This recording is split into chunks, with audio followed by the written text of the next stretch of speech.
Hello, friends. Has anyone ever asked you, what do you like about Japan, or why do you like Japan? Well, if you visited here, you've most probably been asked those questions. And if you're coming to visit Japan, you probably will be asked these questions. I thought it might be interesting to share with you how I first became interested in Japan. Maybe it will resonate with some of you. Hi, my name is James, and I'm an American architect in Japan. Much like the movie An American Werewolf in London, my journey to, in, and around Japan has been interesting, adventurous, if ever only once, life-threatening. That's another story. I want to invite you to join me here at James in Japan whenever you want to hear stories, lessons, or advice about living, working, and being in Japan, and maybe even sometimes a little music.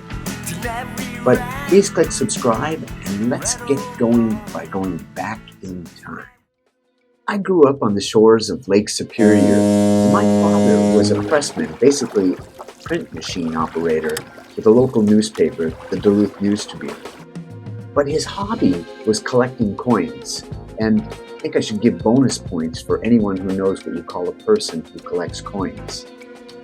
But I can still remember him working at his giant roll-top desk in the basement with a huge map of the world behind him on the wall. And that's me there, about 3 years old, shying away from the camera for a newspaper story about my dad's hobby. That map made me dream of everywhere, really anywhere except where I was. So I think maybe that opened a door in me somewhere to get out and explore the world.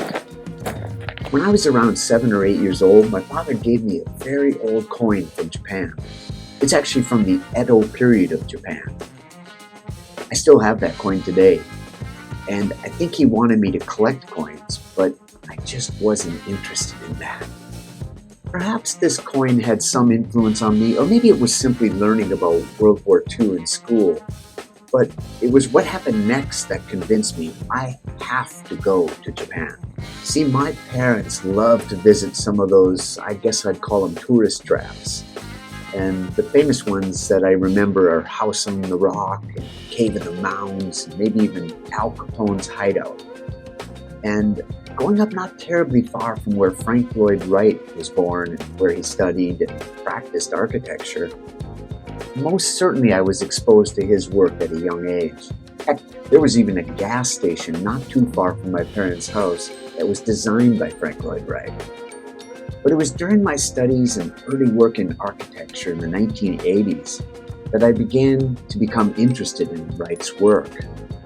And I wondered why his architecture was so appealing to me. I was drawn to the relationship with nature his designs had, and how the windows were placed precisely to frame views outdoors, much like traditional Japanese architecture. Wait, I remembered. Frank had lived and worked in Japan. He actually designed the Imperial Hotel in Tokyo, which has since been torn down, sadly. But it was not until I saw this, a floor plan of the Taiyu Indio Temple in Nikko. And this is Wright's Unity Temple. Look familiar? Well, that's when I decided I need to learn from Japan too. Many people are unaware that Wright made more money collecting and selling Japanese art than he did from architecture. Not sure what that says about him as a businessman or architecture as a business, but that's true. Even before I went to Japan, I decided to get involved in our Duluth Sister City program by hosting some visiting Japanese delegates from Ohara, Japan, and later hosting many students from a sister university program in Kobe, and even helping to start a sister city program. I also read a few books to prepare myself for going to Japan. I think my favorite book was Dave Barry Does Japan. Then I finally made my first trip to Japan in 1997 with a dear friend, our bicycles, and some camping gear. And I really wanted to see firsthand what had inspired Wright and maybe what he learned from and what he borrowed from Japan. But when I left Japan after that first trip, I thought I might never get back there again. Little did I know I would be back in Japan about 8 or 9 months later, and I would come another 37 times before my 38th ticket to Japan was a one-way ticket. So back in the early days of visiting Japan, I think when people would ask me, why did you come to Japan, or what do you like about Japan, I would have most likely answered just as I did here today with you, about architecture, Frank Lloyd Wright, design with and around, in and around nature. And today, I'm certain after so many experiences here that I would answer differently.